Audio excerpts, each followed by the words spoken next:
Okay. तो आज हम सेशन 4 स्टार्ट करते हैं। सेशन 4 के अंदर अब हम ये देख रहे हैं कि हमें उस प्रोडक्ट को सोर्स कैसे करना है या उस प्रोडक्ट को हमें ये कैसे वेरीफाई करना है कि ये प्रोडक्ट हमने सही ढूंढी है कि नहीं। अब यहाँ दो बातें हो रही हैं। पहली बात, हमने लास्ट क्लास में ये की थी कि प्रोडक्ट का आइडिया लिया, आइडिया लेने के बाद हमने उसे वैलिडेट किया। वैलिडेट का मतलब यही था कि प्रोडक्ट आपने सही ढूंढी कि नहीं ढूंढी। वो किस अंदाज में था? वो था आपकी डिमांड वर्सेस कंपटीशन के अंदाज में। ठीक है, आपने ये देखना था कि उसकी डिमांड क्या है और उसका कंपटीशन कैसा है। आज जो हम सोर्सिंग के हवाले से बात कर रहे हैं कि अब हमें दोबारा से उसको ये चेक करना है कि प्रोडक्ट आपकी वेल एंड गुड है, विनिंग प्रोडक्ट है कि नहीं। वो कैसे, किस स्टाइल में देख रहे हैं? वो हम देख रहे हैं प्रॉफिट के स्टाइल में। हमें प्रॉफिट मार्जिन देखने हैं। अगर हमने सारी वैलिडेशन कंप्लीट कर ली है हंटिंग के हवाले से, लेकिन हमने सोर्स करते हुए यही नहीं देखा कि इसमें प्रॉफिट कितना आ रहा है, कितना लॉस आ रहा है, तो हमारे लिए वो सारी हंटिंग बेकार है। क्यों? क्योंकि एट द एंड आपने सिर्फ एक टास्क थोड़ी कंप्लीट करना है कि आपने बस हंट करनी है। आपने हंट क्यों करनी है उसका एम देखें। आपने हंट इसलिए करनी है कि आपको उसमें से प्रॉफिट जनरेट हो। एट द एंड आपका गोल यही है कि आपको बिजनेस जनरेट हो, कोई रेवेन्यू जनरेट हो, आप अपने क्लाइंट के लिए रेवेन्यू जनरेट करें, उसके बिजनेस को आप लेके जाएं। ठीक है, तो अब हम ये देखेंगे कि हमने ये सोर्सिंग करनी कहाँ से है और किस तरीके से करनी है। मैं अपनी स्क्रीन आपके साथ शेयर कर रही हूँ।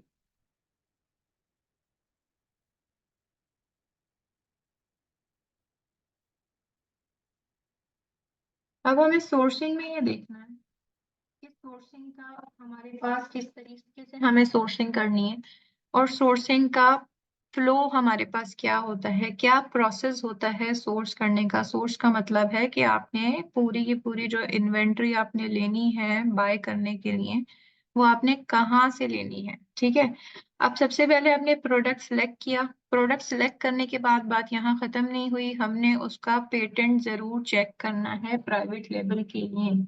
अगर आप प्राइवेट लेवल करने जा रहे हैं अपने क्लाइंट का, तो आपने पेटेंट चेक नहीं किया तो आपने सबसे बड़ी मिस्टेक की।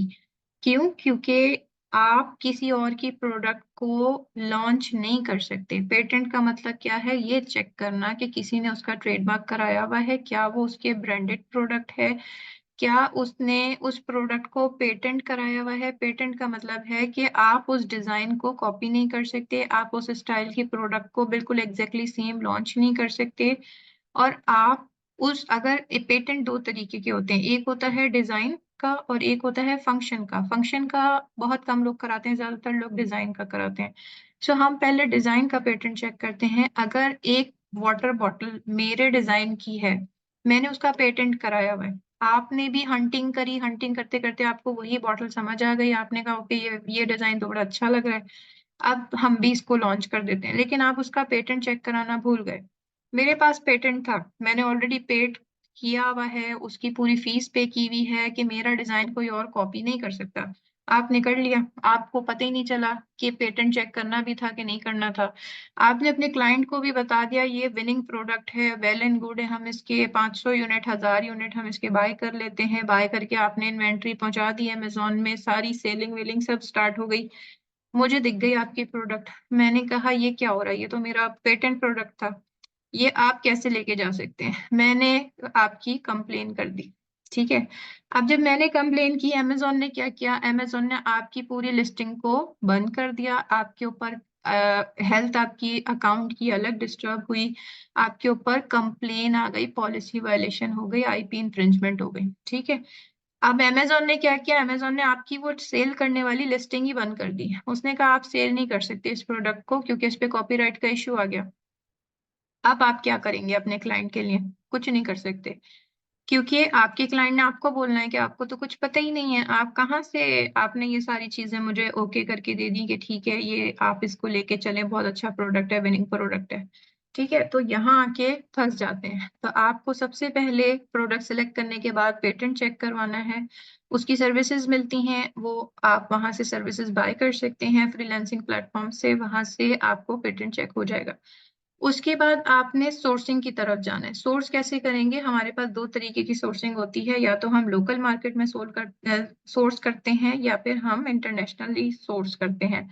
लोकल मार्केट का क्या मतलब हुआ कि जिस कंट्री में आप सेल कर रहे हैं आप उसी कंट्री से या तो उसको बाय कर लेते हैं या फिर किसी चीपर कंट्री से जहाँ पे और ज्यादा सस्ती प्रोडक्ट मिल रही हो वहां से आप उसको बाय करते हैं। ठीक है, जो आप ही की कंट्री में जहां सेल कर रहे हैं वहीं पे मौजूद हो, या फिर आप उसको किसी और कंट्री से बाय करते हैं। अब किसी और कंट्री से बाय करने के लिए पूरे वर्ल्ड में चाइना, सबको पता है कि चाइना बहुत विनिंग सिचुएशन है। अलीबाबा, अलीबाबा पे, अली एक्सप्रेस पे आप इसको बाय कर सकते हैं, अपनी प्रोडक्ट्स को देख सकते हैं। मोस्टली प्रोडक्ट चाइना से ही बन के निकलती हैं, लेकिन अगर आपकी अपने कहीं और सोर्सिंग हो रही है, आपके पास डिफरेंट सोर्सिंग और भी आपके पास लोकल सोर्सिंग की भी बहुत सारी आपके पास मौके होते हैं वो करने के। अगर आपकी लोकल सोर्सिंग हो रही है पाकिस्तान से और आप पाकिस्तान में ही सेल कर रहे हैं इन एनी केस, तो उसको हम लोकल सोर्सिंग कहेंगे। अगर वो आप कर रहे हैं तो वो भी कर सकते हैं, लेकिन आपने चेक करना है। अब अमेजोन पाकिस्तान में नहीं है, सो ऑफ कोर्स आपका क्लाइंट भी पाकिस्तानी नहीं है, तो आपने उसको चेक करना है कि या तो वो किसी ऐसी कंट्री में मिले जहां पर चीपर हो। ठीक है, या तो आप उसको पाकिस्तान से सोर्स करके पहुंचा दें अमेरिका, यूएसए, कनाडा, या फिर आप अली बाबा, अली एक्सप्रेस पे जाते हैं। मोस्टली ऐसा ही होता है कि आप जो प्रोडक्ट अमेजोन से फाइंड आउट करते हैं वो आप अली बाबा से सोर्स कर रहे होते हैं। ठीक है, क्योंकि वो बहुत बड़ा हब है, B2B है, आपको वहां पे चीपर रेट्स में अच्छी क्वांटिटी के साथ आपको प्रोडक्ट मिल जाती है।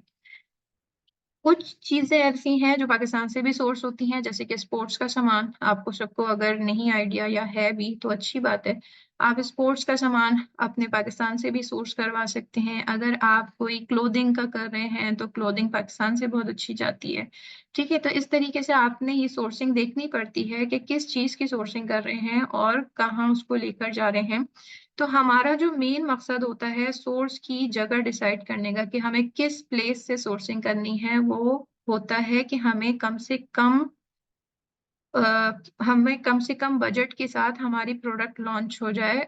उसमें शिपिंग कॉस्ट आ जाती है और उसमें उसकी बाइंग कॉस्ट आ जाती है। ठीक है, या तो आप बाय करते वक्त आप उसकी प्राइस जरूर देखते हैं कि कितने की मिल रही है, और फिर उसको ट्रेवल करके उसको फाइनल डेस्टिनेशन तक ले जाने तक की जो कॉस्ट है वो कितनी पड़ रही है।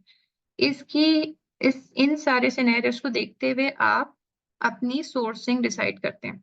ठीक है, आज हम जो बात करेंगे और हम बात करेंगे कि अब हमें सोर्सिंग कैसे और कहाँ से करनी है।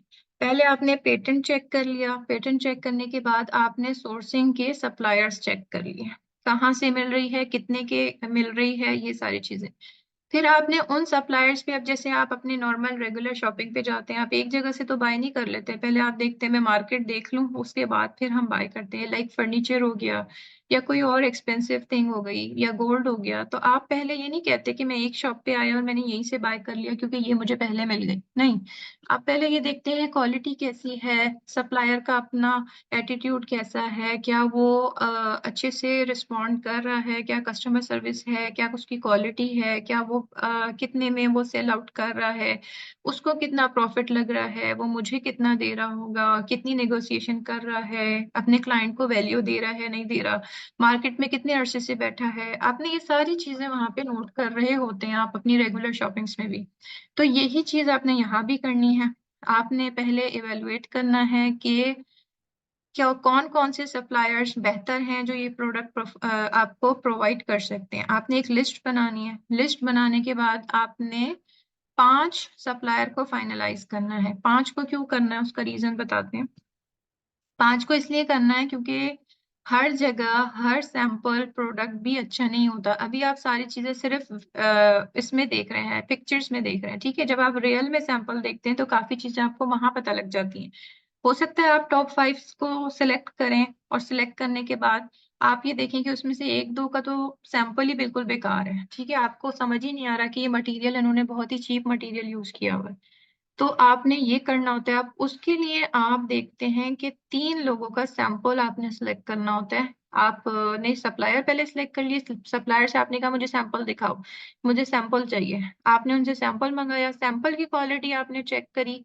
3 सैंपल मंगवाए आपने, किसी भी 5 सप्लायर को सिलेक्ट कर लिया, 5 में से किसी 3 से आपने सप्लायर से अपना सैंपल मंगवाया, सैंपल के बाद आपने उसकी क्वालिटी चेक की, आपने फिर ये देखा कि उन 3 में से कौन मुझे सबसे ज़्यादा अच्छा रेट दे रहा है और अच्छी क्वांटिटी के साथ, ठीक है? फिर आप उस पे जाके ऑर्डर प्लेस करते हैं अलीबाबा पे। ये हम सारा जो सिनेरियो अभी क्रिएट कर रहे थे, ये इंटरनेशनल शिपिंग का कर रहे थे, इंटरनेशनल सोर्सिंग का कर रहे थे अलीबाबा से, ठीक है?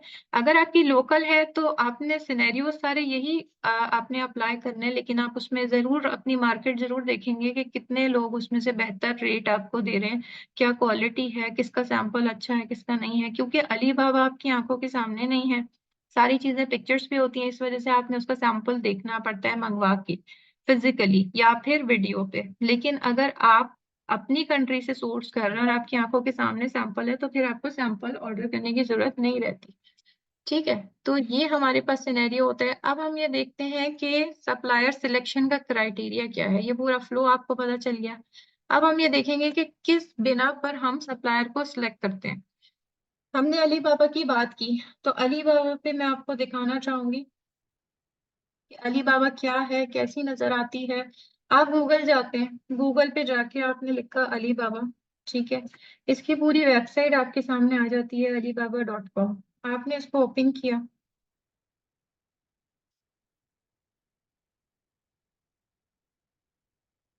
ओपन करने के बाद आपके पास ये पूरा यहाँ पे सारी चीजें नजर आ रही हैं अलीबाबा की। अब आपको नहीं पता कैसे स्टार्ट करना है। यहाँ पर आपके पास दो चीजें होती हैं, एक प्रोडक्ट्स या मैन्युफैक्चरर्स, ठीक है?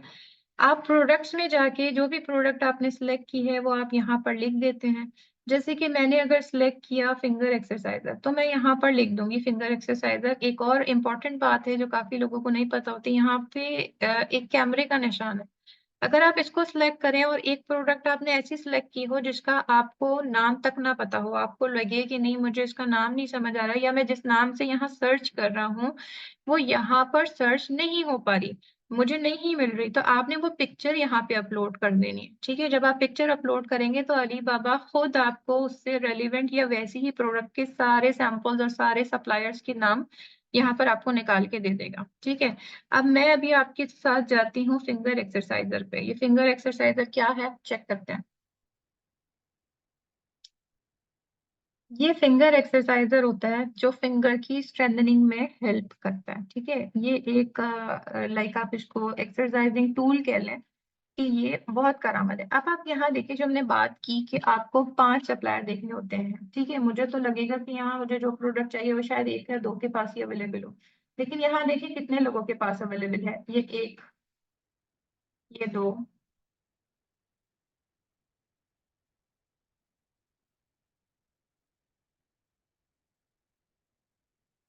ठीक है, ये 2 लोगों के पास अवेलेबल है। मैंने उसके बाद नीचे चले जाना है, देख सेकंड पेज पे चले जाना है। वहां से भी मुझे कोई ना कोई सप्लायर उसका मिलना स्टार्ट हो जाएगा। ये देखें 3 आ गए, ठीक है? इस तरीके से आपके पास ये पूरे 100 तक पेजेस हैं। आपने इसमें चेक करना है कौन कौन से सप्लायर हैं, कैसे सप्लायर हैं, ठीक है? तो आपने उस प्रोडक्ट को देखना है। अब हमारे पास क्राइटेरिया क्या क्या है, हम ये चेक कर लेते हैं। अलीबाबा पे जो सप्लायर है वो कम से कम भी 3 साल पुराना हो। मुझे कैसे पता चलेगा 3 साल पुराना है कि नहीं है? मेरे पास यहाँ पर कुछ फिल्टर्स होते हैं, मैं उन फिल्टर्स के थ्रू भी चेक कर सकती हूँ। जैसे आप यहाँ देखें तो यहाँ पर कुछ ये दे रहा है, एक ट्रेड अश्योरेंस टर्म दे रहा है यहाँ पर। ट्रेड अश्योरेंस क्या होती है? ट्रेड अश्योरेंस होती है कि आपका और लाइक सप्लायर का कॉन्ट्रैक्ट होता है अलीबाबा के साथ कि अगर आपके पास कोई ऐसी कोई इशू क्रिएट होता है आपकी डिलीवरी में, या आपके कोई ऐसा इशू क्रिएट हो जाता है कि आप अलीबाबा से इन्वेंट्री अमेजोन भिजवा रहे होते हैं, बीच में आपकी इन्वेंट्री गायब हो गई या इन्वेंट्री टूटी हुई आई या इन्वेंट्री का कोई और इशू हो गया, प्रोडक्ट वैसा नहीं निकला, तो आप ट्रेड एश्योरेंस जिन सप्लायर्स के पास होता है आप उसके थ्रू अलीबाबा पे क्लेम कर सकते हैं कि मेरा ये जो डिलीवरी थी वो ठीक नहीं हुई, या मेरी जो ये एनालिसिस थी, जो इन्वेस्टिगेशन थी, क्वालिटी एश्योरेंस थी, वो ठीक नहीं हुई, तो अलीबाबा आपको उसमें हेल्प करता है। तो बेटर है कि आप उन सप्लायर्स के साथ जाएं जो ट्रेड एश्योरेंस रखते हो अपने पास, ठीक है? प्रोटेक्ट करता है अलीबाबा बेसिकली आपकी जो आप अपनी लाइक इन्वेंट्री बाय करने के लिए जो आप अमाउंट देते हैं, अलीबाबा उसको प्रोटेक्ट करता है। जब तक आप ये नहीं कहेंगे अलीबाबा को कि मेरा ये जो मैंने ऑर्डर किया था इन्वेंट्री वो बिल्कुल ठीक है, सही पहुंच गई है, अलीबाबा तब तक पेमेंट रिलीज नहीं करता आपके जो सप्लायर हैं उनको। ठीक है, तो ये तरीका होता है जो एश्योरेंस होती है, ट्रेड एश्योरेंस, वो उस काम आती है। तो ट्रेड एश्योरेंस यहाँ पर होनी चाहिए उस सप्लायर के पास। सेकंड, वेरीफाइड सप्लायर होना चाहिए, आप इस पे भी चेक करें। स्टोर रिव्यूज, यकीनन आपको पता है कि हमारे पास 4 या उससे अप वाले रिव्यूज वाले ही लोग अच्छे होते हैं, 1 स्टार 2 स्टार वाले अच्छे नहीं होते। इसी तरह किसी के पास रेडी टू शिप प्रोडक्ट है, कोई कस्टमाइज करता है, कोई पेड सैंपल्स देता है, आप यहाँ पर उसके हिसाब से इसको चेक कर सकते हैं। प्राइस आप ये देख सकते हैं कौन सी मैक्सिमम कौन सी मिनिमम, कौन कितना मिनिमम ऑर्डर देता है, यहाँ से आप ये सारे फिल्टर्स चेक करके उनको देख सकते हैं। अभी हमने ये देखा कि यहाँ पर 3 साल का, तकरीबन भी 3 साल का लाइक मेंबर होना चाहिए सप्लायर को अमेजोन पे, अलीबाबा पे। हमें कैसे मालूम चलेगा कि 3 साल का है कि नहीं?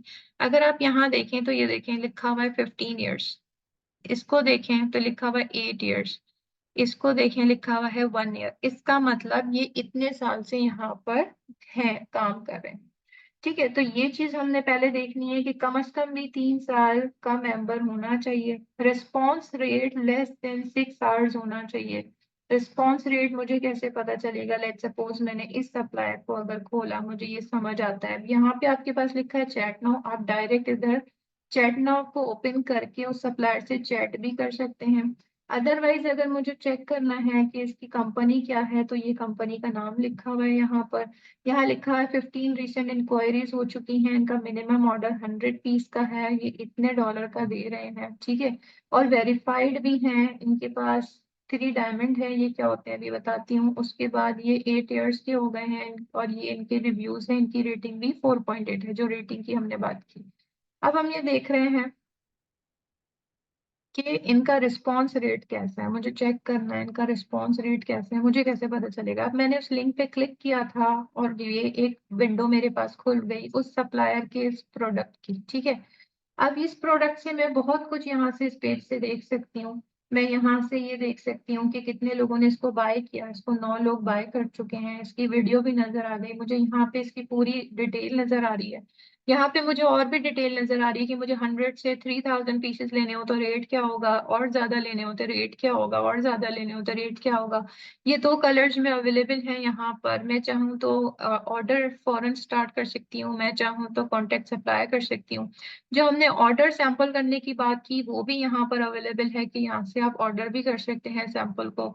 मजीद आप चीजें यहाँ पर देखें तो देखिए प्रोटेक्शन विद ट्रेड एश्योरेंस, ये भी यहाँ पर लिखा हुआ है, सिक्योर पेमेंट्स हैं। मजीद नीचे आप जाके काफी चीजें यहाँ पर देख सकते हैं। ठीक है, इनका लीड टाइम कितना है, कितनी क्वांटिटी कितने दिन में बन के आएगी, सैंपल की क्वांटिटी कितनी होगी, पर सैंपल प्राइस कितनी होगी। ऑर्डर करना है तो यहाँ मुझे कस्टमाइज करना है, तो यहाँ मुझे कस्टमाइज क्यों करना पड़ेगा? क्योंकि जब अगर मेरा क्लाइंट जो है वो ब्रांड रजिस्टर्ड है तो उसने अपना ब्रांड कहीं ना कहीं यहाँ पर लगवाना होगा। ब्रांड कहीं ना कहीं इस पिक्चर पे उसने नाम लगवाना होगा, तभी तो वो ब्रांडेड होगा, या तो उसकी पैकेजिंग पे या उसके आर्म बैंड पे। तो इसलिए उसको कहते हैं कस्टमाइज, कि आपने कस्टमाइज करना होता है वो प्रोडक्ट। ठीक है, तो आपके पास उसकी भी चीजें यहाँ पर अवेलेबल हैं कि मिनिमम ऑर्डर 500, आपको लोगो कस्टमाइज करने हैं, पैकेजिंग कस्टमाइज करनी है, बाकी कोई चीज कस्टमाइज करनी है, रेटिंग्स वगैरह सब यहाँ पर आपको अवेलेबल है। तो आपने ये देखना था कि इसका रिस्पॉन्स रेट कितना है। तो रिस्पॉन्स रेट के लिए मैंने इस कंपनी को मजीद यहाँ पर खोला।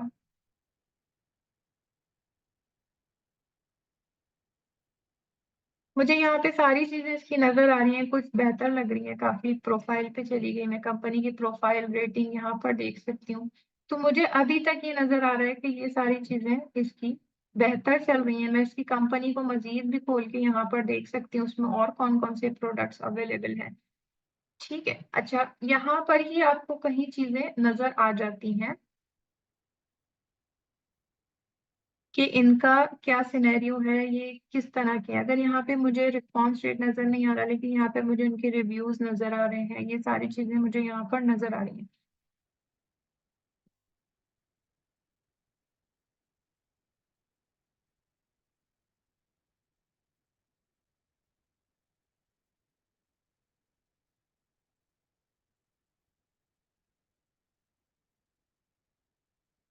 ठीक है। अच्छा, उसके बाद हम आगे इसको देखते हैं कि और क्या क्या चीजें हैं जो हम देख सकते हैं, हम मजीद यहाँ पर उसकी इंक्वायरीज वगैरह को यहाँ पर देख सकते हैं। वो क्या है, यहाँ पर आप देखें ट्रेड एश्योरेंस होना चाहिए। ठीक है, ट्रेड एश्योरेंस नजर आ गया मुझे इसमें। मुझे वेरीफाइड होना चाहिए, मुझे वेरीफाइड सप्लायर भी नजर आ गया। मुझे यहाँ पर मजीद नजर आना चाहिए, रेटिंग उसकी 4.3 होना चाहिए। मुझे रेटिंग भी 4.3 नजर आ गई। कहाँ से आई, ये रही, मुझे रेटिंग नजर आ गई इसकी। नेक्स्ट मुझे ये नजर आना चाहिए कि इसकी कोड्स क्या है। मुझे ये देखना चाहिए कि मुझे इससे कांटेक्ट करना है तो उससे क्या पूछना है। मुझे इससे एफओबी और डीडी की टर्म्स पूछना है। ये क्या होती हैं, अभी इसको आगे डिस्कस करते हैं कि ये कौन सी टर्म है जो हमें अपने सप्लायर से पूछनी चाहिए और वो हमें इसका रिस्पॉन्स देंगे। होता क्या है कि अली बाबा पे बेसिकली जब सारे लोग ऐसे ही जाना शुरू कर देते हैं नॉन प्रोफेशनल वे में, तो आपको जवाब भी नहीं मिलता।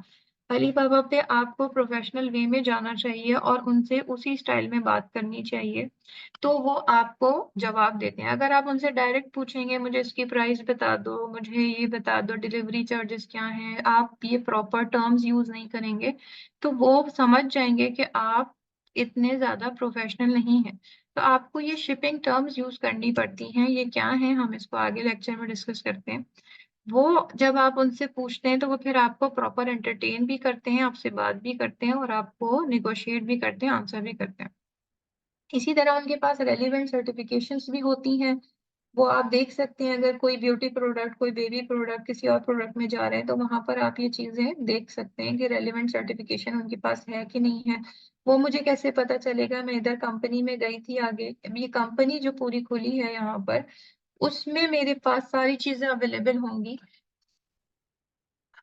कि कंपनी का जो यहाँ पर सारा लाइक उनके पास सर्टिफिकेशन है नहीं है, उनके पास कितने एम्प्लॉयज हैं, कितनी बड़ी कंपनी है, कितनी छोटी कंपनी है, ये सारी चीजें मुझे यहाँ पर नजर आ जाएंगी कंपनी के लिंक को क्लिक करके। ये अभी राइट नाउ नहीं ओपन हो रहा है, दिस समथिंग। सो यहाँ पर मैं चीजें देख सकती हूँ कि मेरे जो कंपनी की पूरी ओवरव्यू है वो क्या है। देखें, ये एवरेज रिस्पॉन्स रेट यहाँ पर आ गया आपका 3 आवर्स से भी कम है। दैट्स मीन इनका रिस्पॉन्स टाइम भी अच्छा है, इनका रेट भी सेटिस्फाइड है, 100% डिलीवरी ऑन टाइम है इनकी। अब मुझे और देखना है तो मैं यहाँ पर देख सकती हूँ कि इनकी कंपनी में और क्या क्या हो रहा है। प्रोफाइल देख लीजिए, यहाँ पर कंपनी कब रजिस्टर हुई, इंग्लिश और चाइनीज लैंग्वेजेस हैं, 7 ईयर से इंडस्ट्री में है, वेरीफाइड भी हैं। ये सारी चीजें हो गई। नेक्स्ट हम यहाँ पर देखते हैं और क्या क्या है इनके पास। R&D कैपेबिलिटीज, लाइक एवरीथिंग आप यहाँ पर इसको चेक कर सकते हैं। ठीक है, ये सारी चीजें आपको यहाँ पर कंपनी के हवाले से मिल जाएंगी। कंपनी का जो भी आपने देखना है वो आप सारी चीजें यहाँ से देख सकते हैं। यहाँ पे कांटेक्ट भी मिल जाएगा आपको। अब आपने कांटेक्ट करना है या सेंड इंक्वायरी करना है वो आप यहाँ से कर सकते हैं।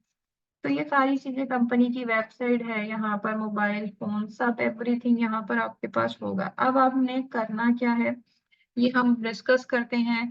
इसके बाद करना आपने ये है कि जब आपको इस तरीके के कुछ सप्लायर्स मिल जाएंगे जो आपके अकॉर्डिंग जा रहे हों, लाइक ऐसे जा रहे हों जो इस क्राइटेरिया के अकॉर्डिंग है, पॉजिटिविटी में जा रहे हों, आपने एक एक्सेल शीट बनाना है। एक्सेल शीट के आप ऊपर आपने कम से कम भी 8 से 10 सप्लायर को आपने कांटेक्ट करना है। कांटेक्ट करने के बाद कुछ सप्लायर्स होंगे जो आपको रिस्पॉन्स करेंगे, कुछ होंगे जो रिस्पॉन्स ही नहीं करेंगे, कुछ होंगे जो आपको हाफ वे एंटरटेन करेंगे और बाकी एंटरटेन नहीं करेंगे, मतलब कि आपके मुताबिक निगोशिएशन वगैरह नहीं करेंगे। तो आपने उन सब की एक शीट बनानी है। शीट पे आपने सप्लायर का नाम लिखना है, अपने कंपनी का नाम लिखना है, आपने उनका कॉन्टैक्ट नंबर लिखना है। वो सारी चीजें लिखने के बाद आपने उनकी सारी जो वो इन्फॉर्मेशन आप उनसे लेंगे वो आपको देते जाएंगे कि कितने पीस के कितने चार्जेस हैं, लोगो अगर आप कस्टमाइज कराएंगे तो कितना लोगों के चार्जेस होंगे, एयरशिप कितना होगा, या तो सी शिप कितना होगा। ठीक है, वो सारी चीजें आपको पूछते रहना है, वो आपको बताते रहेंगे और उन सबको आप एक्सेल शीट पे नोट कर लेंगे। नोट करने के बाद जब आप आखिर में देखेंगे तो फिर आपको आइडिया होगा कि हमें जो 5 सप्लायर सेलेक्ट करने थे वो हम कौन से वाले 5 करें। आप अगर उसको डॉक्यूमेंटेड नहीं करेंगे और सिर्फ आप उसको देखेंगे, अपने माइंड में रखेंगे, then you will slip out. क्यों? क्योंकि अलीबाबा पे ऐसा बहुत होता है कि अभी एक एजेंट बात कर रहा है, फिर नेक्स्ट टाइम दूसरा एजेंट बात करता है, वो आपको ट्रांसफर करते रहते हैं। सो आप भूल जाएंगे और इनके नाम भी काफी सिमिलर होते हैं इनकी कंपनीज के। ठीक है, तो वो चीज़ आपके लिए मुश्किल हो जाएगी याद रखना कि कौन सा सप्लायर मैंने सेलेक्ट किया था पहले और अब मुझे किस सप्लायर से अच्छा रेट मिल रहा है। तो वो आपको जो एक्सेल शीट है वो कंपेयर करने में बहुत हेल्प करेगी। ट्रेड एश्योरेंस की बात जब हमने की थी, अगर ट्रेड एश्योरेंस यहाँ पर हो जाता है आपका, आप ऑर्डर कर लेते हैं इन्वेंट्री या सैंपल, तो इन्वेंट्री ऑर्डर करने के बाद आपको ट्रेड एश्योरेंस की इस तरीके से आपको एक नंबर मिल जाता है। और नंबर आपके लिए अहम होता है वो नंबर, आप उसको कीप सेफ रखते हैं कि अगर कोई प्रॉब्लम क्रिएट होती है आपकी इन्वेंट्री में टिल द एंड, तो फिर आप अलीबाबा से क्लेम कर सकते हैं। ठीक है, अलीबाबा का डेमो मैंने आपको दिया। अब कांटेक्ट कैसे करना है सप्लायर से, उनका जो बात करने का स्टाइल है वो डिफरेंट होता है। तो आपने कुछ इस तरीके से अपना एक टेम्पलेट बना लेना होता है। चाहे तो आप उसको खुद बना लें, चाहे तो आप हेल्प ले लें कहीं से। अगर आपको लगता है कि आप खुद बहुत अच्छा क्रिएट कर सकते हैं देन वेरी गुड। तो आपने कुछ इस तरह से लिखना होता है कि अपना नाम, कंपनी का बताना होता है कि किस कंपनी का, अच्छा आपकी कंपनी नहीं है लेकिन आपके क्लाइंट की कंपनी है, सो आप उसके थ्रू जा सकते हैं। और अगर क्लाइंट की भी कंपनी नहीं है, इन एनी केस वो सिर्फ इंडिविजुअल बेसिस पे काम कर रहे हैं, तो आप XYZ कोई भी कंपनी प्रिटेंड करके आप उसका नेम यूज कर सकते हैं, दे विल नॉट वेरीफाई। लेकिन जब आप कंपनी का हवाला देते हैं बात करते हुए, then it is very good, क्योंकि वो उनके ऊपर ये इंप्रेशन होता है कि ओके आप किसी फील्ड से ही बात कर रहे हैं। ऐसा नहीं है कि बस आपको 1-2 यूनिट लेने हो, आपको कोई अच्छी क्वांटिटी में यूनिट लेने हैं, तो फिर वो आपको एंटरटेन भी करते हैं। ठीक है, ये कुछ इसका टेम्पलेट इस तरीके से होता है कि आपका नाम, कंपनी का नाम, फिर आप बता देते हैं किस इंडस्ट्री में आप काम कर रहे हैं, then you are looking to expand your product line, और आप सप्लायर के किसी आइटम में इंटरेस्टेड हैं। इंटरेस्टेड होने के साथ साथ आप उसका लिंक, उसका पिक्चर, वो सब भेज देते हैं। अब आप पूछेंगे क्या क्या, आप ये पूछते हैं कि 100 पीस से 500 पीस के कितने चार्जेस होंगे, 500 से 1000 पीस के कितने चार्जेस होंगे, 1000 से 5000 के कितने होंगे, और 5000 से हायर पीस के कितने चार्जेस होंगे। ठीक है, ये सारी चीजें आपको पूछना क्यों जरूरी है, ताकि आपको मार्जिन पता चल जाए कि आप कितना निगोशिएट कर सकते हैं। अगर आप ये पूछेंगे मुझे 10, 20, 50 चाहिए, तो वो आपको इतना एंटरटेन नहीं करते। ऑफ कोर्स जितना आप कम क्वांटिटी में बाय करते हैं उतनी ही आपको प्राइस ज्यादा लगती है। तो आप एक टेंटेटिव सारी प्राइस इनसे मालूम कर लेते हैं। आप इनसे ये पूछ लेते हैं कि अगर आपको लोगो कस्टमाइज करवाना है, कुछ कलर करवाना है, कोई चेंजेस करवानी है, वो सारी जितनी इन्फॉर्मेशन है वो आप इस तरीके से लिख देते हैं। फिर आप ये पूछते हैं कि एक बॉक्स में कितने यूनिट आएंगे, एक लाइक जो डायमेंशन है वो ईच बॉक्स की कितनी होगी, कितना हैवी बॉक्स आप देते हैं, वो सारी चीजें आपके लिए इम्पोर्टेंट होती हैं, ताकि आप अमेज़न को ये सारी इन्फॉर्मेशन दे सकें कि मेरा इतना हैवी बॉक्स होगा, इतनी उसकी लाइक उसका केस पैक होगा। ये सारी चीज़ें हम आहिस्ता-आहिस्ता इसको लर्न करेंगे कि कहाँ-कहाँ काम आती हैं। अभी इम्पोर्टेंट ये है कि आपने सप्लायर से कॉन्टैक्ट कैसे करना है, प्रोफेशनल वे में आपने करना होता है। अगर आपको सैंपल ऑर्डर करना है, तो सैंपल भी आपने इसी तरीके से ऑर्डर करना होता है कि आप उनको एक प्रोफेशनली ईमेल लिखते हैं, ताकि वो आपको अच्छा रिस्पॉन्स कर सकें। आप इस तरह लिख सकते हैं, could you please let me know how much would it cost to have a sample sent to our company at the following address। अपना एड्रेस बता दीजिए, उनको टाइप्स बता दीजिए, पेमेंट टर्म्स बता दीजिए। ठीक है, अच्छा पेमेंट टर्म्स कौन कौन सी होती हैं अलीबाबा पे? पेमेंट टर्म्स यहाँ पर आपके पास होती हैं, पेपाल भी चलता है, क्रेडिट कार्ड, और टेलीग्राम भी चलता है बाय अलीबाबा ट्रेड एश्योरेंस से। ठीक है, अब आप पेमेंट टर्म्स की बात करते हैं तो 30% जो आपका है वो एडवांस होता है, एडवांस पेमेंट जाती है, और रेस्ट जो है वो आफ्टर इंस्पेक्शन। अब ये इंस्पेक्शन का नाम कहाँ से आ गया, इसको भी डिस्कस करना है कि इंस्पेक्शन क्यों जरूरी है, कहाँ होती है, किस मौके पर होती है, ये सारी चीजें हम डिस्कस करते हैं। अभी हम यहाँ पर डिस्कस कर रहे हैं कि जो आपसे बात हुई थी कि आपने DDP, DOP, FOB, EXW, इन सब टर्म्स का क्या आपके पास लाइक सिनेरियो है, ये कौन सी टर्म्स हैं जो आपने सप्लायर से बात करते हुए यूज करनी होती है।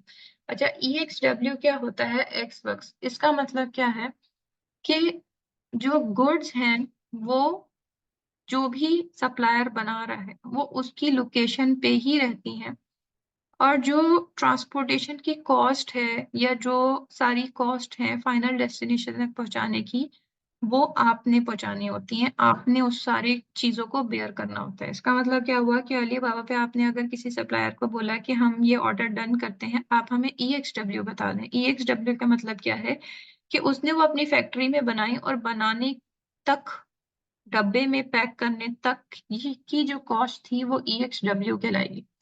अब वो आप तक कैसे आएगी, नेक्स्ट स्टेप ये है। अब उसको हम काफी टर्म्स उसके पास होती हैं, लेकिन जो इम्पोर्टेंट है वो ये है कि हम एक होती है free on board FOB। FOB का मतलब क्या होता है कि the seller must load the goods on board of ship. ये होता है फ्री ऑन बोर्ड। अब यहाँ से जो अलीबाबा से अगर USA जा रही है, तो अगर आप बाय एयर लेके जाएंगे तो आपको बहुत एक्सपेंसिव पड़ेगा। उसका रीजन क्या है कि एयर शिप हम सिर्फ वो प्रोडक्ट्स करते हैं जो बहुत ही लाइट इन वेट होती हैं। जितना आपका वेट बढ़ता जाएगा उतनी ही जो कॉस्टिंग है वो शिपिंग कॉस्ट वो बढ़ती जाती है। इसी तरह जो सबसे ज्यादा हमारे पास लीस्ट कॉस्ट इफेक्टिव जो वे होता है वो होता है बाय सी, डिलीवरी बाय सी। तो सी तक जाने के लिए हमें शिप चाहिए होता है। वो देर से जरूर आता है लेकिन आपको कॉस्ट इफेक्टिव पड़ता है। तो जब आपकी प्रोडक्ट बन जाती है फैक्ट्री में, वहां से लेकर शिप तक पहुंचाने तक के जो चार्जेस हैं उसको हम कहते हैं FOB। ठीक है, तो आपको सिर्फ वो शिप तक पहुंचाएगा, बाकी उसको कुछ नहीं पता कि क्या करना है। वो बाकी आपकी सारी जिम्मेदारी कि वो आप तक कैसे आएगा, आप उसको रिसीविंग कैसे देंगे। ये होता है free on board FOB charges. अब एक होता है duty, deliver duty paid charges.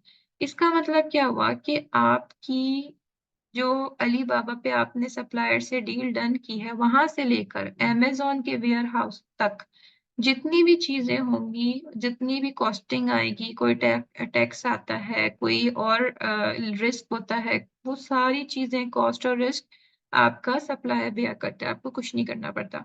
तो हमारे पास जो सबसे ज्यादा लाइक सेफ होता है, या सबसे ज्यादा आप कह लें कि लेस हैसल वाला होता है, वो DDP होता है, ड्यूटी डिलीवरी पेड। मीनिंग कि आपने आगे पीछे कुछ नहीं देखना होता, वो सारी जिम्मेदारी आपके सप्लायर की होती है। एयरशिप जो है वो 7 से 14 दिन लगाता है तकरीबन, लेकिन वो एक्सपेंसिव पड़ता है। और ओशियन जो है वो तकरीबन भी आपको 30 से 40 दिन लग जाते हैं आपकी जो शिपमेंट है उसको फाइनल डेस्टिनेशन तक पहुंचते पहुंचते। तो आपने इस बात को माइंड में रखना होता है कि कब आपने हंटिंग की, कब आपने ऑर्डर सैंपल प्लेस करना है, उसके बाद आपने कब अपनी प्रोडक्ट का ऑर्डर प्लेस करना है। का ऑर्डर प्लेस करने के बाद वो कब तक आपके अमेजोन के वेयर हाउस आएगी, उसके बाद फिर आपने उसकी लॉन्चिंग स्ट्रेटेजीज और फिर आपने उसको सेल करना स्टार्ट करना होता है। तो ये सारा time duration actually pre planned होता है, आपने पहले से प्लानिंग करनी होती है। लेट सपोज एक एग्जांपल देती हूँ, अगर दिसंबर में क्रिसमस है और आपका दिल चाहता है या आपको लगता है कि क्रिसमस के कुछ ऐसे आइटम्स हैं जो मैं सेल करना चाहता हूँ उस सीजन के लिए, for the time being, seasonal sales जिसे कहते हैं। सो वो आप उसकी तैयारी पहले ही शुरू कर देंगे। ठीक है, 3-4 महीने पहले ही आपने उसकी तैयारी शुरू कर देनी है, उसको ऑर्डर कर देना है।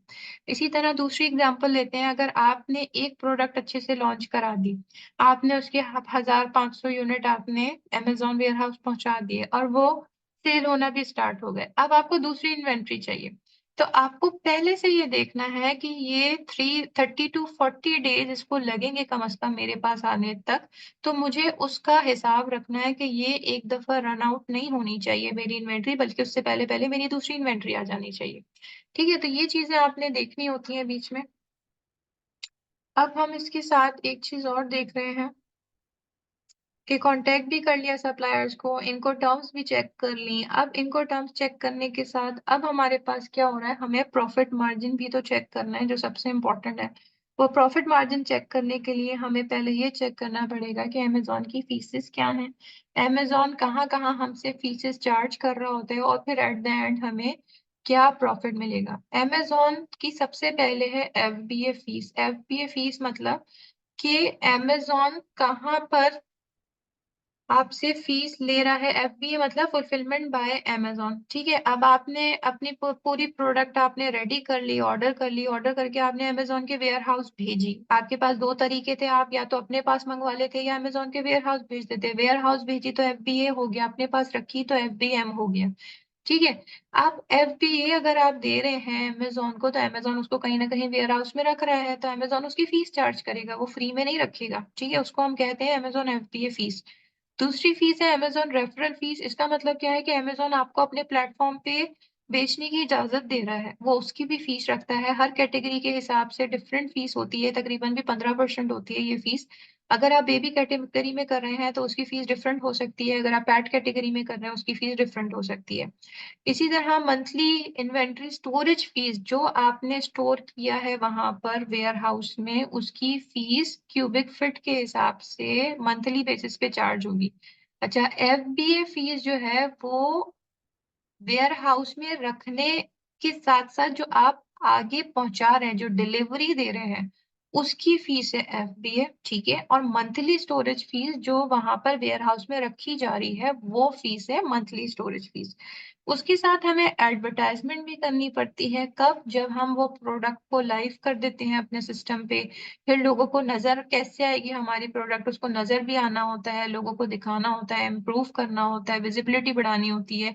उसके अंदर हमें एड्स चलाने पड़ते हैं। जब हम एड्स चलाएंगे तो उसकी भी कॉस्ट लगेगी वहां पर, तो उसका भी हमें लाइक वहां पर भी हमें जो है वो फीस लगती है हमारी, उसकी भी फीस लगाई जाती है। इसके बाद जो डील होती है लाइटनिंग या 7 डेज या फिर प्राइम डे डील, उसकी भी फीस होती है। इसी तरह अगर कोई रिटर्न करता है आइटम और रिटर्न के बाद फिर वो आपको अपने पास रिटर्न या रिफंड करना पड़ता है, तो उसकी भी फीस होती है।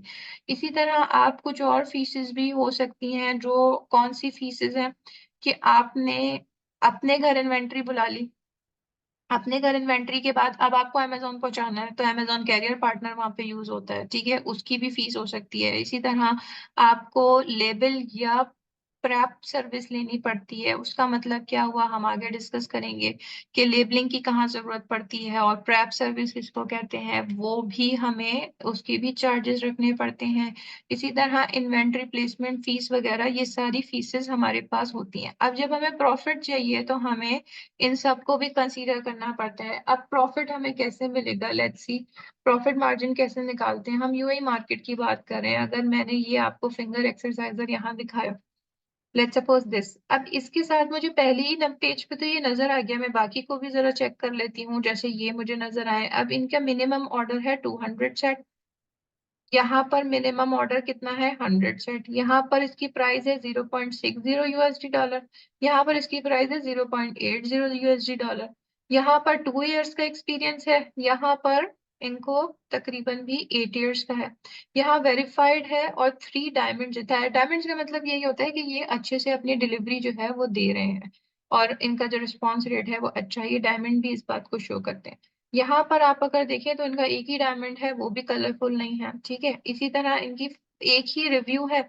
यहाँ पर कितने रिव्यूज हैं मेरे पास, तकरीबन भी 14 रिव्यूज हैं। तो मुझे कौन सा सप्लायर अच्छा लग रहा है इन दोनों में, मुझे ऑफ कोर्स ऊपर वाला अच्छा नजर आ रहा है। मैं और भी एक आध देख लेती हूँ यहाँ पर जो मुझे नीचे नजर आए थे, ताकि कंपेयर करने में आसानी हो। और ये खाली फर्स्ट पेज पे ही नहीं देखना होता, आप इसको आगे भी जाकर देखिएगा कि आगे कौन कौन से मजीद सप्लायर हो सकते हैं। अब इधर देखें, यहाँ भी 1 ईयर का एक्सपीरियंस है, 1 डायमंड है, 4.9 रेटिंग ठीक है, लेकिन प्राइस देखें 0.91 है। तो मुझे सबसे ज्यादा प्राइस इस वक्त किसकी अच्छी लग रही है, जो 0.6 मुझे दे रहा है।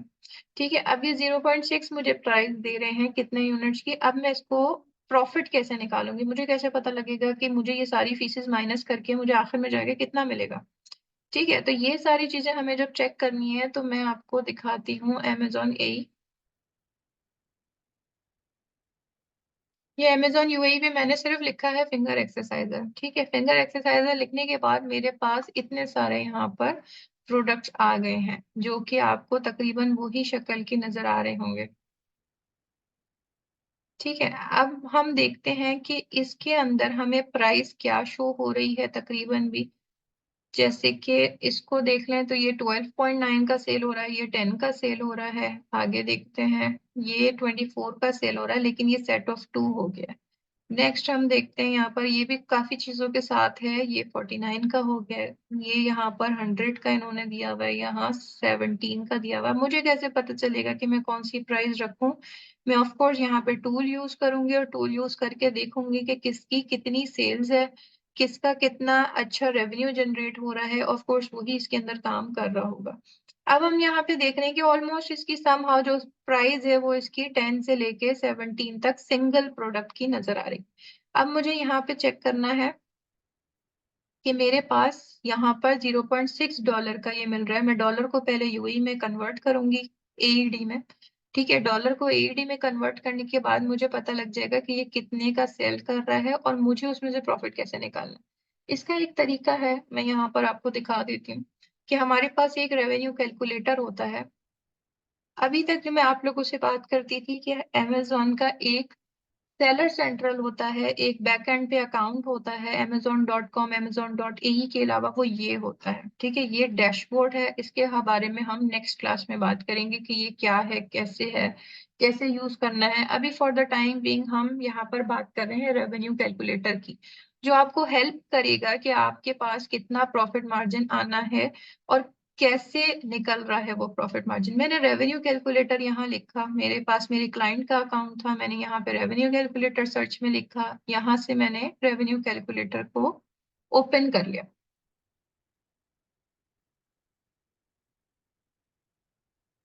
अच्छा, ये हर मार्केट प्लेस का अलग अलग कैलकुलेटर होता है। यूएस का यूएस करेंसी में होगा, इसी तरह यूके का यूके करेंसी में होगा, अमेजोन एईडी का यूएई का एईडी करेंसी में। ठीक है, अब यहाँ पर मैंने क्या करना है, मैंने यहाँ पर वो कह रहा है मुझे search for the product of Amazon, कोई भी प्रोडक्ट मैं यहाँ पर लगा दूं, उसका एसिन यहाँ पर लिखा है। मैंने आपको बहुत पहले क्लास में बताया था कि अमेजोन का जो एसिन है वो बहुत इंपॉर्टेंट होता है। हर प्रोडक्ट का अपना एक आइडेंटिफिकेशन नंबर होता है। वो आपको कहाँ से मिलेगा? लेट सपोज मैं अगर इस वाले प्रोडक्ट की बात करती हूँ, मैं इसको एक अलग से सेपरेटली खोल लेती हूँ ताकि मुझे कहीं कंफ्यूजन ना हो। मैंने इस प्रोडक्ट को क्यों चूज किया? क्योंकि इसके बहुत सारे रेटिंग्स थे और ये यकीनन यूएई का प्रोडक्ट नहीं है, ये कहीं दूसरी मार्केट से सेल हो रहा है यूएई में, तभी इसके पास 1500 से ज्यादा रिव्यूज हैं। अब यहाँ पे मुझे इसका एसिन चेक करना है, या तो मैं इसके ऊपर यहाँ पे यूआरएल में चेक कर लूंगी, ये बी से स्टार्ट होता है ऑलवेज। ठीक है, ये हो गया। या फिर मैं इसकी नीचे इधर प्रोडक्ट की डिस्क्रिप्शन में आकर मैं यहाँ पर चेक कर लूंगी, ये लिखा हुआ इसे, या तो मैं यहाँ से कॉपी कर लूंगी। ठीक है, मेरे पास दो तरीके हैं। मैंने ये कॉपी किया, कॉपी करने के बाद मुझे अब इसको रेवेन्यू कैलकुलेटर में डालना था, क्योंकि मुझे चेक करना था कि मुझे कितना प्रॉफिट मार्जिन मिलेगा अगर अमेजोन मुझे यही प्रोडक्ट सेल कर रहा है। अमेजोन और अलीबाबा से मुझे कितने का पड़ रहा है। मैंने इसको सिलेक्ट किया फॉर द टाइम बीइंग, क्यों? क्योंकि ये एक ही जैसा प्रोडक्ट दिख रहा है, उसका तकरीबन वही उसका लाइक डायमेंशंस होंगे, उसका केजी भी इतना ही होगा जितना है। इसका सेल्स रैंक भी देखें, यहाँ पे 55 है, दैट्स मीन ये अच्छा सेल आउट हो रहा है यहाँ पे। ऑल्दो कि इसकी स्टार रेटिंग 3 है, लेकिन हमें तो टेंटेटिव मालूम करना है कि हमारे प्रोडक्ट कितने की पड़ रही। अब इस कैलकुलेटर में ही आपने देखिए आइटम प्राइस, जो सेलिंग प्राइस है वो लिखी हुई नजर आ रही है ऑलरेडी, ये मैंने नहीं लिखी। ये ऑलरेडी जो सब यहाँ पर सेलर सेल कर रहा है उसकी लिखी हुई है। अमेजोन की फीस इसने बता दी है कि डायमेंशंस और वेट के होते हुए वो फीस यहाँ पर लिखी हुई नजर आ रही है आपको खुद ही, हमने नहीं कैलकुलेट करनी। उसके बाद रेफरल फीस अभी बताया, वो भी खुद ही कैलकुलेट होके आई हुई है। बाकी यहाँ पर हमें क्या करनी है, उसने फुलफिलमेंट कॉस्ट आपको बता दी है, एफबीए फीस जो इतनी पड़ेगी आपको। और आपकी जो स्टोरेज कॉस्ट है वो जनवरी से सितंबर में डिफरेंट होती है, अक्टूबर से दिसंबर में डिफरेंट होती है। उसका रीजन ये है कि अक्टूबर से दिसंबर में आपके पास जो है वो Q4 उसको कहते हैं, और Q4 में बहुत ज्यादा सेल्स ऑन होती हैं, बहुत रश, बहुत क्राउडी होता है, उस वक्त सेल सीजन होता है, तो इसकी जो स्टोरेज फीस है वो भी एक्सपेंसिव हो जाती है। तो अभी आपने यहाँ रखा हुआ, अब आपने इसके साथ मंथली स्टोरेज फीस भी आपको खुद ही सिलेक्ट होके आएगी। अब ये मैंने एक कंपेटिटर चूज किया था, एक वो सेलर चूज किया था जो ऑलरेडी सेम प्रोडक्ट सेल कर रहा था, मैंने उसी के बेसिस पे अपनी कैलकुलेशन करनी है। अब मेरे पास estimated monthly unit sold, sorry यहाँ पर, अब आप यहाँ पर आ जाएं कि अगर ये वन यूनिट का ये बता रहा है कि स्टोरेज कॉस्ट पर यूनिट मुझे इतनी पड़ेगी। अब अदर कॉस्ट में क्या आ गया? Cost of goods sold. अब कॉस्ट ऑफ गुड्स सोल्ड क्या है कि मुझे ये तकरीबन भी $0.6 को मुझे करना पड़ेगा एडी में। मैं उसको एडी में कन्वर्ट करूंगी, यहाँ पे डॉलर है, हम कैलकुलेटर से कर लेते हैं इसको।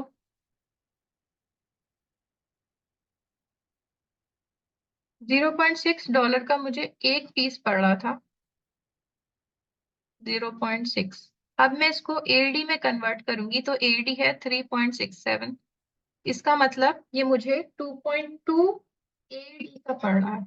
ठीक है, मैंने यहाँ पर क्या करना है, कॉस्ट ऑफ गुड सोल्ड में लिख देना है 2.2।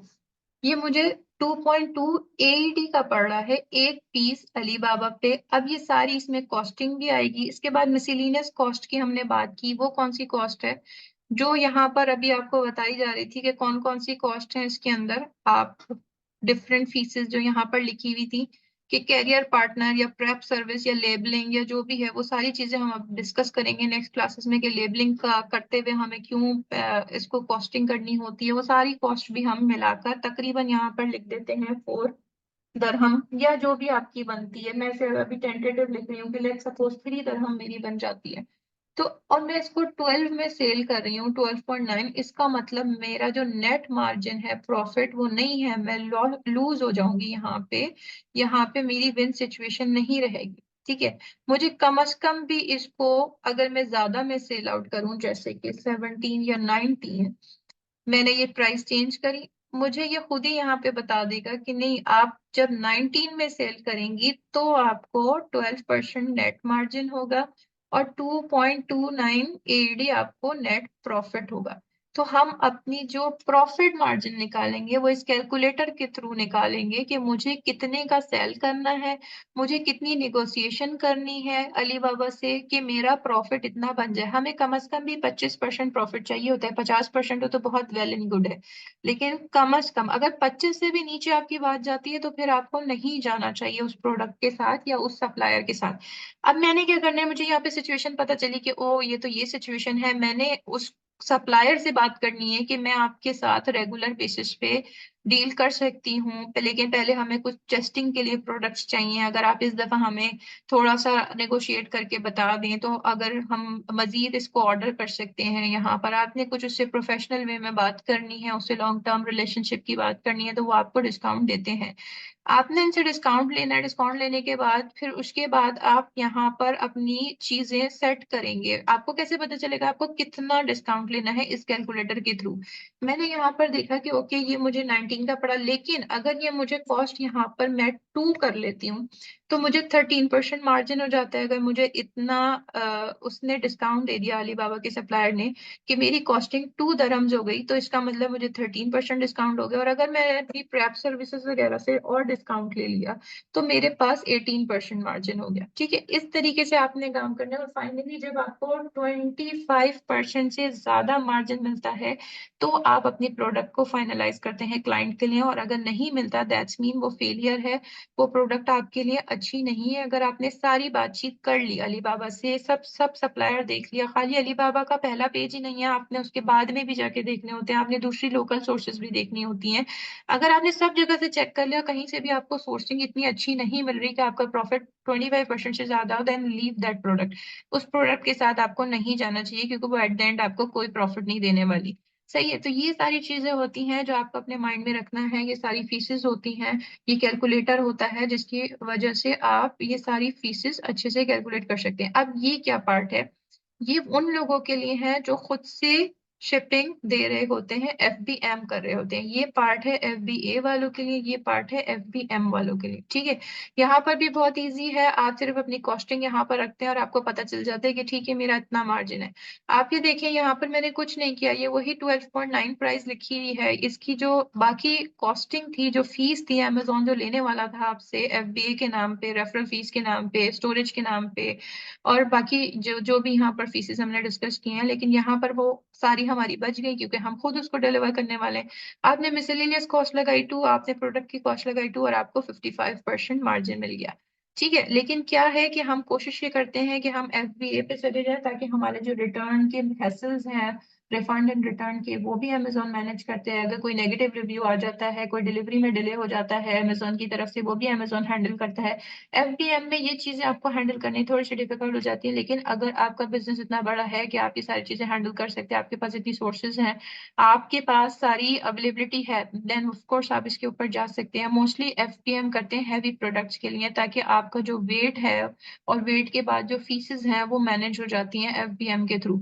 अगर आप हैवी प्रोडक्ट को एफबीएम में लेकर जाते हैं तो ऑफकोर्स आपको ज्यादा फायदा नहीं दे सकती। तो ये हमारे पास सारी चीजें हो गई कि आपने प्रॉफिट कैसे कैलकुलेट करना है। अब जब हमें एट द एंड एक ऐसी प्रोडक्ट मिल जाती है जो 25% से ज्यादा मार्जिन रखती है, तकरीबन भी आप इसको 30% 35% रखें अपने माइंड में कि वो आपको मिल जाती है। अब आपने ऑर्डर सैंपल करना होता है। अब आप इमेजिन करेंगे आप रहते हैं पाकिस्तान में, ठीक है, आपका क्लाइंट है यूएसए का, और आपने ऑर्डर जो है वो सैंपल ऑर्डर करना है अलीबाबा से। अब अलीबाबा से वो पहले पाकिस्तान आएगा, आप उसको देखेंगे या आपका क्लाइंट उसको चेक करेगा, तो आपका हाफ पे कॉस्टिंग तो वहीं पड़ जाएगा। तो उसके लिए क्या होता है कि, और आपने कितने सैंपल मंगाने थे, हमने स्टार्ट में बात की 3 सैंपल मंगाने थे, तो उसके लिए होता यह है कि आप चाइना में कोई आपका इस तरह का कोई बंदा आपको मिल जाता है, कोई ऐसी सर्विस मिल जाती है कंसोलिडेशन की, जो क्या करते हैं कि आप उनको बोलते हैं कि आप हमारा पार्सल वहीं चाइना में विद इन चाइना डिलीवर कर दें। वो उस बंदे के पास डिलीवर हो जाते हैं 2-3 सैंपल्स, वो 2-3 सैंपल्स को एक साथ कंसोलिडेट करता है, एक साथ उसको पैक करता है और फिर आपको पहुंचा देता है, तो आपकी जो कॉस्टिंग है वो बच जाती है। अदरवाइज आप क्या करते हैं, आप उनको कहते हैं कि ओके वो कीप द सैंपल और आप मुझे वीडियो बना के उस सैंपल की दे दें, जूम कॉल कर लें, आप उस पे उसको दिखा सकते हैं।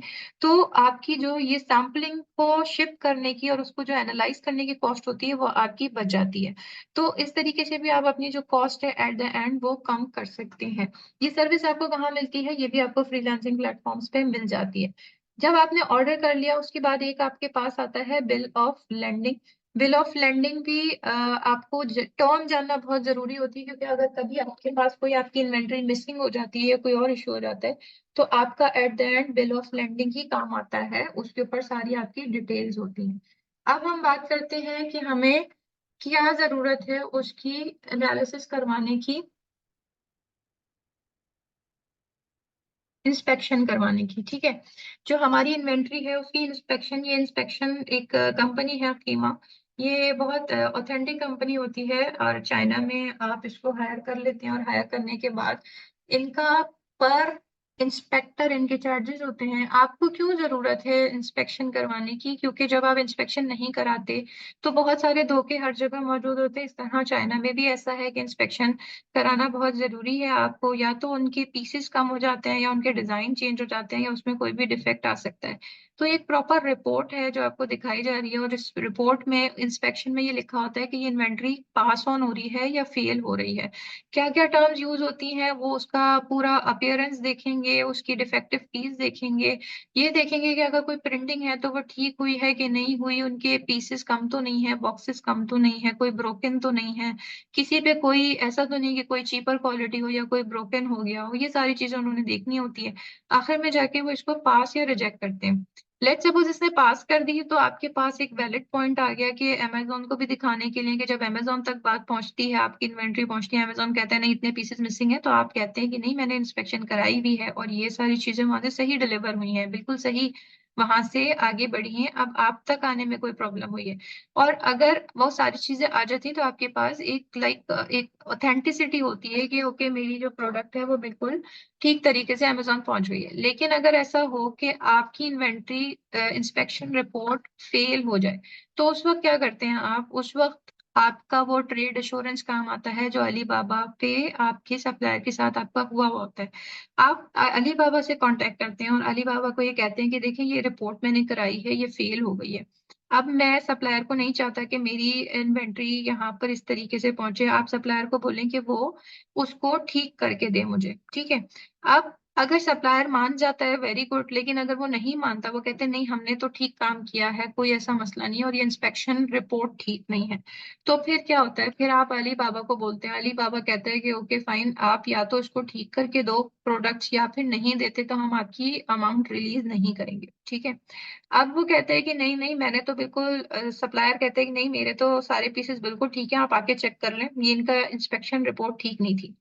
अब इस क्लेम को कैसे आप हैंडल करेंगे? अली बाबा कहते हैं ओके, अब अगर री इंस्पेक्शन होगी तो अली बाबा अपनी टीम भेज सकता है वहां पर, और फिर वो ये कहता है कि आप अब अगर इंस्पेक्शन होगी तो आपने जो बायर है, जैसे आप हैं, आपने कोई फीस नहीं देनी, आपने कुछ नहीं करना, ये सारा का सारा सप्लायर ही ठीक करके देगा अगर विनिंग सिचुएशन हुई हमारे लिए, आपके लिए, कि आपने जो क्लेम किया था कि ये इन्वेंट्री ठीक नहीं है वो ठीक नहीं निकली, तो सारा जो उसकी ठीक करना है, उस इन्वेंट्री को, उसके सारे पीसेस को ठीक करना है, उसकी प्रिंटिंग को ठीक करना है, वो सारा का सारा जो बेयर करना है खर्चा, वो आपका सप्लायर खुद ही करके देगा। ठीक है। अब ये सारी चीजें आपकी विनिंग सिचुएशन में आ जाती हैं सिर्फ और सिर्फ ट्रेड अश्योरेंस की वजह से। ट्रेड अश्योरेंस इसलिए जरूरी है, अगर आप ऐसी सिचुएशन में फंस जाते हैं कि सप्लायर आपको मना कर देते नहीं मैं कुछ भी नहीं कर रहा, तो फिर आपके लिए बहुत ज्यादा लॉस सिचुएशन हो जाती है, आप उसको विन नहीं कर पाते हैं। तो ये सारी सिनेरियो होता है। आपको इंस्पेक्शन कराना इसलिए जरूरी होता है, अगर आप नहीं कराते तो फिर एट द एंड आपको बायर जो है, जो अमेजोन से आपकी प्रोडक्ट बाय करेगा, वो आपको नेगेटिव रिव्यू दे देता है, तो आपकी पूरी अकाउंट हेल्थ खत्म हो जाती है। ठीक है। तो ये सारी चीजें हैं जो हम चेक कर रहे होते हैं टेस्ट रिजल्ट में, उसकी क्वांटिटी, कंस्ट्रक्शन, प्रोडक्ट कलर्स, या कोई लेबल आर्ट वर्क है, डायमेंशन हाइट ओके है, पैकेजिंग ठीक है, शिपिंग मार्क्स हैं, टेस्ट और स्पेशल रिक्वायरमेंट वगैरह उसकी हुई हुई है या नहीं हुई। ठीक है। ये सारी चीजें हम इसमें करते हैं। तो आज हम सोर्सिंग के बारे में जो कवर कर रहे थे सारी चीजें, वो हमने यहाँ तक कवर की। इसके अंदर अगर आपको कोई सवाल है तो आप मुझसे कर सकते हैं, अदरवाइज नेक्स्ट फिर हम इसका जो सेलर सेंट्रल है उसके ऊपर हम वर्किंग करेंगे, उसको मैं आपको शो कराऊंगी कि वो कैसा है सेलर सेंट्रल, उसमें कौन कौन से फीचर्स होते हैं, क्या क्या आप यूज कर रहे होते हैं, और फिर नेक्स्ट स्टेप अब सोर्सिंग के बाद क्या है। अभी तक हमने सारी चीजें देख ली कि आप सोर्सिंग आपने किस तरह करनी है। अब आपने ऑर्डर प्लेस किया, सैंपल प्लेस किया, सबसे पहले सैंपल देखा, सैंपल देखने के बाद वो सैंपल ठीक निकला, उसमें से आपने ऑर्डर प्लेस कर लिया। अब ऑर्डर प्लेस करने के बाद अब आपकी इन्वेंट्री बन रही है 30 to 40 डेज। अब आपने इस दौरान क्या करना होता है, अब नेक्स्ट क्लास में हम वो डिस्कस करेंगे। अगर किसी ने कोई क्वेश्चन करना है तो प्लीज रेज योर हैंड और write in the chat, otherwise we will finish this topic और फिर हम आज की क्लास यहीं वाइंड अप करते हैं।